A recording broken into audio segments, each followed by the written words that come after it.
Salut The Big Team. Salut, Hello, salut à tous. on est de retour. Ça y est, on est de retour. Plus en forme que la dernière fois. Ouais, voilà, donc désolé si on n'arrive pas à être trop actif ces derniers temps, mais c'est vrai qu'il n'y a pas beaucoup. Excusez-moi du lapsus. C'est pas comme Johnny Hallyday là maintenant. Ouais, Beaucoup. ouais, c'est vrai qu'il n'y a pas beaucoup de trucs à dire, donc on aimerait bien être là tous les jours. C'est ce qu'on va essayer de faire à partir de demain, mais voilà, on verra bien.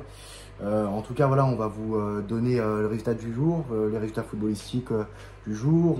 On fera les débriefs de match demain. Demain, il y a des bons matchs. Ça va. Et à voilà, la fin de la vidéo, je parlerai du casino. Oui, voilà, ok, ouais. Donc, restez jusqu'au bout, il y a plein de choses à dire. Donc, voilà, donc on va vite fait commencer par le mercato, vite fait. Donc, c'est vrai qu'au niveau du mercato, ça ne se passe pas grand-chose. Le Bayern Munich et la Juventus restent attentifs à la situation de Milan Skriniar. Le joueur ne fait plus partie des plans du PSG, voilà, information Le Parisien. Donc d'ailleurs, on sait qu'il n'a pas fait partie du groupe du PSG ce soir. Le PSG qui a écrasé, atomisé Montpellier 6-0. 1-7-0. Voilà, jeu 7 et match. Merci, au revoir. Donc Skriniar n'a pas participé au match, ainsi que Mukiele, Bernat et Danilo Pereira, avec Carlos Soler bien sûr, qui sont en instance de départ du coup. Donc il pourrait y avoir plusieurs départs du côté du PSG. Arriver, je sais pas. Mais départ, en tout cas, il y en aura. Parce qu'on sait que le PSG doit 100 millions d'euros, doit faire 100 millions d'euros de vente d'ici d'ici juin 2025 par rapport à la DSNCG. Mais ils peuvent faire ça dès cet été. Donc voilà, à voir ce qui va se passer maintenant. Niveau départ, on sait que par exemple pour Carlos Soler, il y a plusieurs clubs qui sont intéressés par lui. Donc il y a la Real Sociedad, il me semble, avec des clubs anglais, West Ham, Everton. Donc là, il peut y avoir un jeu d'enchères et tant mieux pour le PSG, j'ai envie de te dire. Ouais, les prix qui montent. Voilà, c'est ça. Donc voilà, donc on va parler du match du PSG ce soir.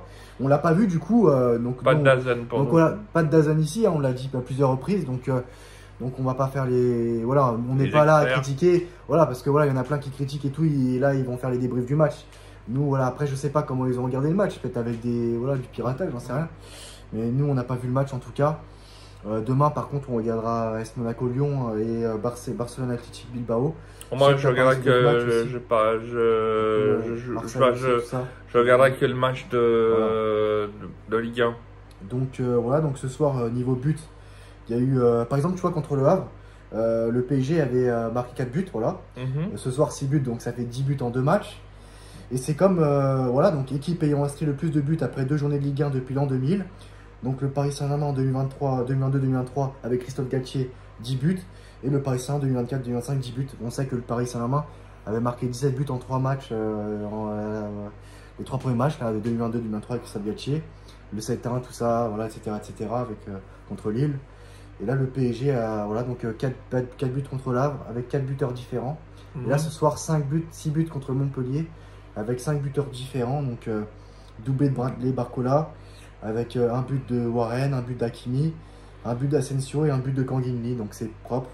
Bien réparti, 2 buts en première mi-temps, 4 buts en seconde mi-temps. Et voilà, Joao Neves qui fait encore 2 passes décisives. Ousmane Dembélé, pareil, 2 passes décisives. Donc là, ça fait 2 fois de suite qu'il fait des doublés de passes décisives, Joao Neves. Donc il fait des très grands débuts avec le PSG. Alors je sais pas ce que ça donnait le match dans le jeu, le contenu, comment c'était. On n'a pas vu le match. On a vu que quand même il y avait une sacrée domination. Ouais. 71% de possession de balle. Ouais. 71% de possession de balle. Et puis 10 tirs cadrés. Donc voilà, donc le PSG finalement est toujours bon. Même sans Mbappé, hein, finalement, c'était lui le problème, finalement. Parce que même la saison dernière, le PSG. Disons que c'est le 4-1 à Marseille, 4-0 à Marseille. L'équipe est plus homogène, il y a moins d'ego, donc l'équipe est plus homogène. Les joueurs sont un peu libérés du départ de Mbappé. Il bridait l'équipe, voilà, il bridait l'équipe, c'était un clou, voilà, ce clown, il bridait l'équipe. Il bridait l'équipe. Là, maintenant, les joueurs vont mieux, ils sont plus libérés. Ousmane Dembélé qui stat, Bradley Barcola qui stat. Non mais voilà, c'est bien, c'est propre. Bravo au PSG, bien joué. Et je suis content aussi pour les supporters du PSG qui ont bien souffert avec ces putains de stars de merde. Désolé d'être vulgaire, mais au bout d'un moment, voilà quoi. Neymar en 2017-2018, on l'aimait bien. Tout le monde l'aimait, voilà. 2019-2020, c'était sympa, mais voilà quoi. Et encore, c'était limite. Mbappé aussi. Après, à partir de 2019, c'était plus compliqué. Messi, ça ne s'est jamais bien passé, à part les premiers mois de la saison 2022-2023, après la Coupe du Monde, voilà, de la merde encore. Mais ça suffit, les stars, les supporters du PSG ont trop souffert avec ces mecs-là, et maintenant, ouais, le PSG va mieux. Et ouais, mais après, c'est quand même important d'avoir une star, quand même, une grande star, mais voilà, par exemple, voilà, les prochaines... mais qui fasse preuve d'humilité, quoi, qui soit pas... donc c'est bien qui prenne pas la grosse tête. Voilà, donc c'est bien pour les supporters du PSG qui sont plus tranquilles, quoi. Voilà, plus tranquilles. Et après, voilà, donc c'est vrai que le PSG cherche un numéro 9. Mais je le dis à plusieurs reprises qu'il n'y avait pas besoin de recruter un numéro 9. Alors attention, hein, faut pas non plus voilà, faut pas non plus s'enflammer. C'était que Le Havre et Montpellier, voilà. En plus, on sait que Montpellier, c'est la victime préférée du PSG. Et puis Montpellier, ils n'ont pas pu recruter. Ils n'ont pas pu recruter cette saison. J'ai entendu dire que ils avaient des problèmes de finances. Ils n'ont pas pu recruter cette saison. Montpellier, ils sont dans la nasse, Montpellier. Ouais, donc après, j'ai pas. Ouais. D'ailleurs, le président montpelliérain qui a déclaré que c'était rentable DAZN, 40 € par mois, parce qu'il a dit, par exemple, un vendredi, tu vas à 30 €, je sais pas, tu payes un restaurant 30 €, je sais pas quoi. Donc là, il a pris, voilà, il a utilisé cet exemple-là. Donc il avait déclaré ça, et finalement, Daniel Riolo, là, il s'est foutu de sa gueule, parce que bon, on sait qu'il est très critique envers. Non, mais à juste titre, c'est vrai. Par rapport à DAZN, les droits TV en Ligue 1. De toute façon, je l'aime pas ce mec-là, mais. Donc voilà, non, mais c'est vrai que quand même, il a raison sur ce sujet-là, quand même. C'est complètement débile, ridicule. Voilà, donc il parle du complot avec Nasser Al-Khelaifi, le président Caillot, voilà, Gabriel Moscardo, il a prêté le joueur là, brésilien, à Reims. Voilà, comment dire, des petits services entre amis, quoi. Des avec combines. Vincent Labrune et tout, qui est président de la Ligue 1. Mais voilà, je crois qu'il y aura une élection bientôt présidentielle pour la Ligue 1 là. Bon, après, j'ai pas trop bien suivi ces trucs là, donc je parle de ça mais vaguement, quoi. Et donc voilà, donc le PSG qui atomise, et voilà, c'est Mbappé finalement. Ce mec, c'est faut dire, voilà, c'était une grosse merde. Voilà, j'ai pas peur de le dire. Mbappé, c'est une grosse merde. Non mais voilà, non mais il y a quoi, voilà. Juste voilà, non mais faut le dire ce qu'il est. C'est une grosse merde. Et voilà, qu'il aille se faire foutre avec sa mère. La tasse-paix, et puis voilà, c'est bon. Et qu'elle met l'argent dans ses fesses, et qu'on n'en parle plus, et qu'il dégage. Ils ont qu'une fierté. La Super Coupe d'Europe, le mec, il vient en Coro, qui a marqué son but. C'est un travail qui a été effectué par un groupe qui était là avant lui. Et lui n'y était pour rien. Lui, il est arrivé, il a mis la cerise sur le gâteau, point barre. Enfin bref, voilà, c'est tout. Je te laisse parler, si tu as des trucs à dire. Mais, ouais, il faut noter aussi la belle victoire de Leverkusen, parce qu'il n'y a pas que PSG dans la vie. Non, mais ça, je voulais dire par exemple. Leverkusen a encore fait une Leverkusen, c'est-à-dire qu'ils ont mené 2-0 assez rapidement, et puis en deuxième mi-temps, ils se sont fait rattraper à la 85e minute. Ouais. Et dans les temps additionnels, ils ont fait une Leverkusen, ils ont pas dû marquer. On n'a pas vu le match non plus, donc on n'a pas regardé la télé ce soir. Mais d'après ce que j'ai compris, c'est Wirtz a tiré un penalty et a dû convertir après le tir sur penalty, a raté le penalty. Il a sans doute converti quand même le deuxième tir dans la cage. Et donc ça fait 3-2 pour Leverkusen. Et donc on va arrêter de parler de football, on va parler un peu de tennis, et je parle un peu du Cassineur parce que il y a pas mal de bruit là-dessus. Je trouve que c'est beaucoup de bruit pour rien, parce que autant il y a des champions de tennis qui sont chopés et qui sont vraiment fautifs, mais là je suis pas de la tendance particulière pour Sinner, mais je trouve que le mec il en prend plein la gueule, alors que il a eu une dose infinitésimale du produit qu'on a trouvé au mois de mars. Il y a eu deux contrôles. Elle a été contrôlée 2 fois au mois de mars au tournoi d'Indian Wells. On a trouvé une dose de Clostebol dans son corps, mais c'était une dose infinitésimale, donc on peut pas le blâmer. Et avec ça, il peut pas performer. Quand il dit que le masseur l'a contaminé, moi je crois. Je pense qu'il a pas été vigilant, le masseur. Il n'a pas mis de gants, il aurait dû mettre un gant ou se laver les mains juste avant, et donc il l'a contaminé.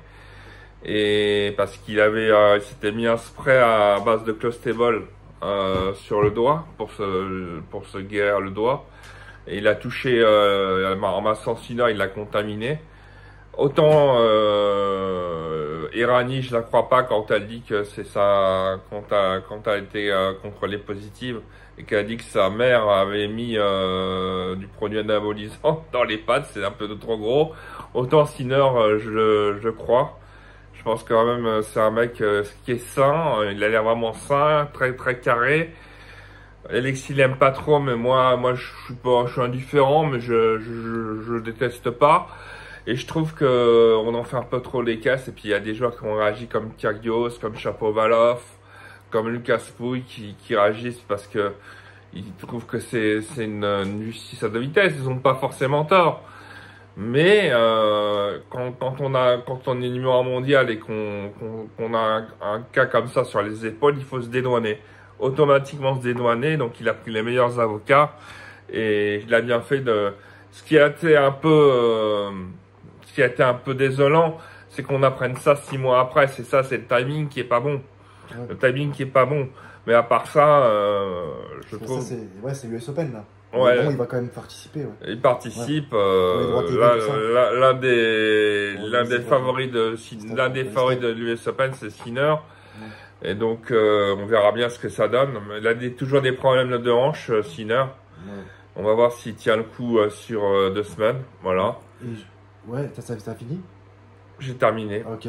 Juste, dernière chose niveau football, c'est par rapport à Ilkay Gundogan, son traitement, c'est n'importe quoi. Il a été viré par le FC Barcelone il est retourné à Manchester City là. C'est complètement. Non, c'est parce qu'ils n'arrivaient pas à enregistrer Daniel Olmo du RB Leipzig et après ça doit recruter Erling Haaland. Mais comment tu veux respecter ce club? Moi, j'arriverai jamais à respecter ce club. Voilà, il a reçu un mauvais traitement, mais il reste classe, tu vois. Il a dit, voilà, maintenant, là, j'ai rendu service au FC Barcelone, je suis un peu moins triste. Mais bon, voilà, et Hansi Flick, il est pris entre deux chaises. Qu'est-ce que tu veux qu'il fasse aussi, le mec? Il était pour garder Gundogan et même Lewandowski. En plus, ils ont le même agent, Pini Zahavi et tout. Enfin, ils étaient au Bayern Munich ensemble, mais bon. En plus, Gundogan, c'était pas n'importe qui. Il était capitaine de la Mannschaft, voilà. Sous Flick aussi. Et, non, mais voilà, c'est complètement incroyable ce que fait le FC Barcelone envers ses joueurs. C'est complètement ridicule. Mais c'est pas qu'avec Laporta, c'était comme ça aussi il y a quelques années avec Bartomeu. Ils viraient des joueurs contre leur gré. Il y avait des joueurs qui étaient en larmes et tout, qui quittaient le FC Barcelone à contre-cœur. Parce que voilà, faut le dire, pour eux, c'était un rêve de venir au FC Barcelone, car c'est un club légendaire, il faut le dire. Qu'on aime ou qu'on n'aime pas ce club, qu'on respecte ou qu'on ne respecte pas ce club, ça reste quand même un club légendaire, il faut le dire. Surtout grâce à Messi qui a donné une carrière à ce club. Mais avec Ronaldinho, Thierry Henry, et voilà, et j'en passe. Et d'autres joueurs, Rivaldo et tout, peu importe, mais bon, voilà. Mais ce que fait, voilà, et quitter leur club comme ça, de cœur, comme ça, c'est d'une façon dégueulasse, et c'est complètement, ouais, c'est très triste. Voilà, c'était le mot de la fin. T'as d'autres choses à rajouter ou c'est bon? Pour ce soir, on a bien parlé. Donc, voilà, on se revoit demain avec les matchs et tout. Voilà, on se revoit demain. Moi, je sais pas sûr parce que je vais peut-être faire mon appart. Mais peut-être que je ferai une petite apparition, on verra. Très bien. Si cette vidéo vous a plu, n'hésitez pas à liker, à vous abonner, à partager, à commenter. Ça nous aide beaucoup. Et on vous remercie d'avoir regardé cette vidéo. Et on se retrouve très prochainement pour une nouvelle vidéo. Ciao. Salut les Big Team.